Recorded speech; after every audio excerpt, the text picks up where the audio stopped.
Bien, muchachos, vamos a terminar hoy día con la explicación del tema que hemos analizado sobre el conflicto con Ecuador de 1941. ¿Correcto? Vamos a hacer las precisiones para consolidar nuestro aprendizaje sobre este proceso, sobre este hecho histórico. A ver, recapitulando. El Perú se independiza en 1821. Ecuador se independiza en 1830. Pero los reclamos de ecuatorianos sobre este conflicto que se desarrolla se remontan ya a épocas del virreinato, en lo cual se apela a las reales cédulas que el rey de España emitía, ¿no? Lo que ahora son las leyes que determinan el gobierno de un país, ¿no? Se emitían las reales cédulas, ¿correcto? Pues bien, ese es un aspecto a tomar en cuenta. El segundo aspecto es que en 1819 se independiza y se forma lo que se llamó la Gran Colombia, que lo conformaban lo que ahora es los territorios de Panamá, Venezuela, Colombia y Ecuador. La Gran Colombia, ¿no es cierto?, desaparece en 1830, donde se independiza y se forma la República de Ecuador. ¿Correcto? Los conflictos sobre los territorios amazónicos se remontan entonces a lo que era la Gran Colombia, que después Ecuador los toma como reclamos suyos. ¿Correcto? Esto para tener o contextualizar nuestro tema sobre este conflicto de 1941.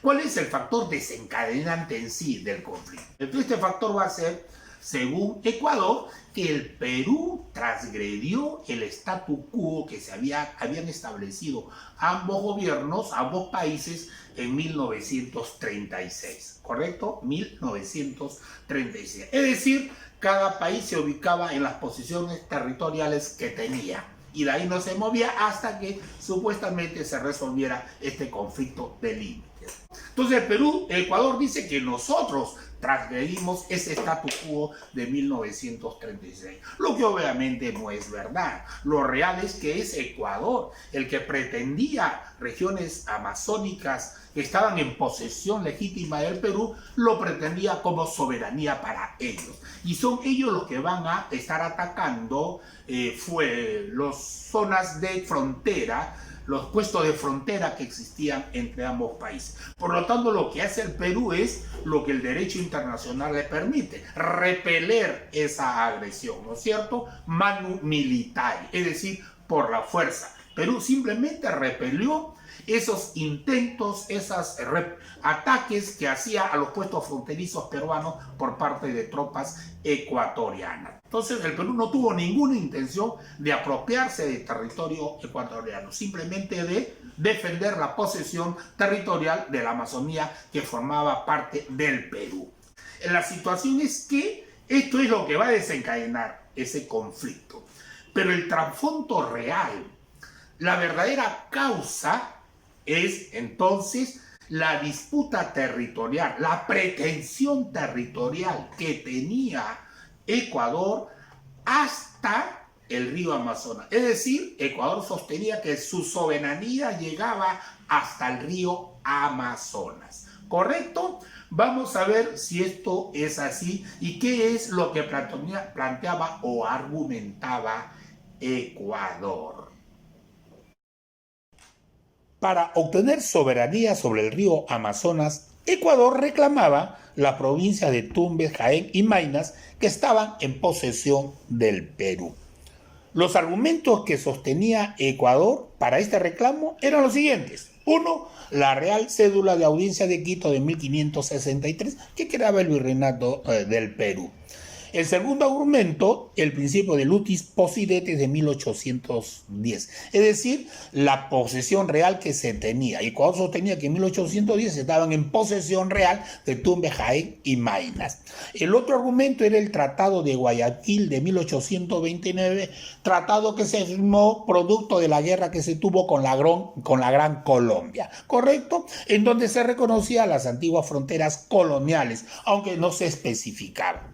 Y el otro argumento era el protocolo Pedamonte Mosquera de 1830, que según Ecuador señalaba la frontera en el Marañón o el Amazonas. Este protocolo el Perú no lo reconoce, es inexistente porque no se ha encontrado ningún documento oficial de original de ¿correcto? Es una copia de una copia que lo tuvo un particular y que Ecuador lo toma como argumento para su posición de soberanía hasta el río Amazonas. ¿Y cuáles eran los argumentos del Perú? Uno, la Real Cédula de 1802, por lo cual Maynas retornaba al virreinato del Perú tras haber estado bajo la jurisdicción del virreinato de Nueva Granada, ¿correcto? Cuando todavía no existía ni la República de Ecuador ni la República del Perú. Pero se establece que a partir de esta Real Cédula va a ser un criterio para definir las fronteras de las nacientes repúblicas. El otro argumento del Perú es el utis possidetis de iure de 1810, donde se demuestra que el Perú estaba en real posesión de esos territorios. El otro argumento peruano es el principio de la libre determinación de los pueblos. Bajo este principio, Tumbes, Jaén y Maynas juraron la independencia del Perú, es decir, se definieron pertenecer al Perú. Y el otro argumento fuerte jurídicamente y de real es la posesión territorial ininterrumpida que tenía el Perú sobre estos territorios. Si esto es entonces el conflicto en cuanto a los argumentos de la soberanía de parte de Perú o de Ecuador, el hecho es que el conflicto se desencadena y va a durar desde el 5 de julio de 1941 al 29 de enero de 1942. ¿Correcto? Iniciado este conflicto, el Perú va a repeler ese ataque, ¿no es cierto? De tal manera que a fines de julio de ese año, de 1941, el ejército peruano ya se encontraba en posesión de parte de la provincia ecuatoriana de El Oro. Asimismo, estaba en posesión de parte de la provincia ecuatoriana de Loja. De tal manera que el ejército peruano reafirmaba el control territorial de los Andes, de la parte oriental amazónica de nuestro país. Por lo tanto, lo que pretendía Ecuador era inexistente. Firmeza del Perú en defensa de la posición que tenía hasta ese momento de las zonas orientales amazónicas. Esta situación de superioridad militar del ejército peruano del Perú sobre Ecuador va a determinar que se firme entonces el protocolo de paz, amistad y límites con el Ecuador en 1942, definiendo el límite de fronteras. Es decir, ese protocolo cerraba definitivamente las fronteras entre ambos países y desaparecía la disputa, las pretensiones que tenía Ecuador sobre la región amazónica del Perú. Sin embargo, al poco tiempo, cuando ya se comenzó a ejecutar la demarcación territorial con la puesta de los hitos correspondientes, Ecuador aduce un pretexto, ¿no es cierto?, que es conocido como el límite de aguas, ¿correcto?, en donde no se demarcaba con exactitud cuál era el límite donde había que colocar el hito.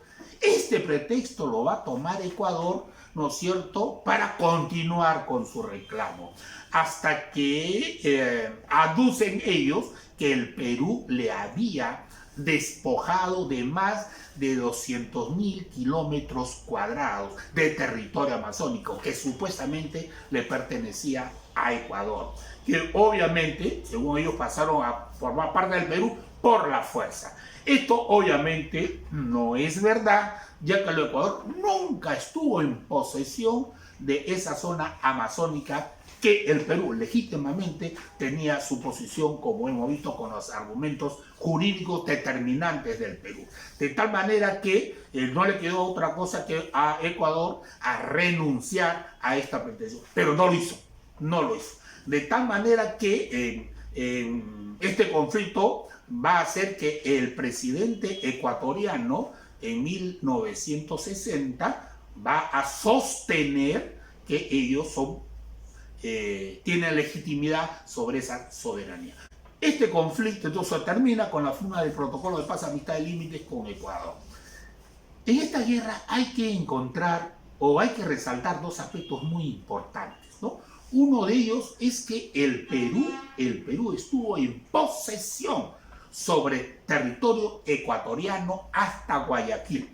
Sin embargo, el Perú, en una posición que podemos analizar posteriormente, se retira tras el alto al fuego sin haber firmado todavía el Tratado de Límites definitivo. El Perú se retira a expensa de lo que planteaba Estados Unidos, Chile, Argentina y Brasil, que fueron los garantes, ¿correcto? Posteriormente de este protocolo. Perú se retira, un hecho importante a resaltar. Y lo segundo es el acto de heroísmo de peruanos que se inmolan por la defensa de la patria. Es el caso del capitán José Abelardo Quiñones González. Este heroísmo, ¿no es cierto?, que nosotros lo reconocemos los peruanos y lo tenemos como nuestro héroe nacional, resalta más si es reconocido por un militar ecuatoriano. Entonces, un militar ecuatoriano va a expresar la grandeza de José Abelardo Quiñones al inmolarse en defensa de la patria peruana, ¿correcto? Porque él podía haber sido alcanzado su avión por una metralleta ecuatoriana, él podía haber aventado en paracaídas y salvado su vida, pero él decide dar su vida en defensa de la patria. Esto, lo que expresó este militar, vamos a leerlo para que ustedes vean la grandeza de José Abelardo Quiñones González. Dice este militar: entrego a la Fuerza Aérea del Perú los restos de quien supo honrar a su patria, a su pueblo y a su fuerza armada.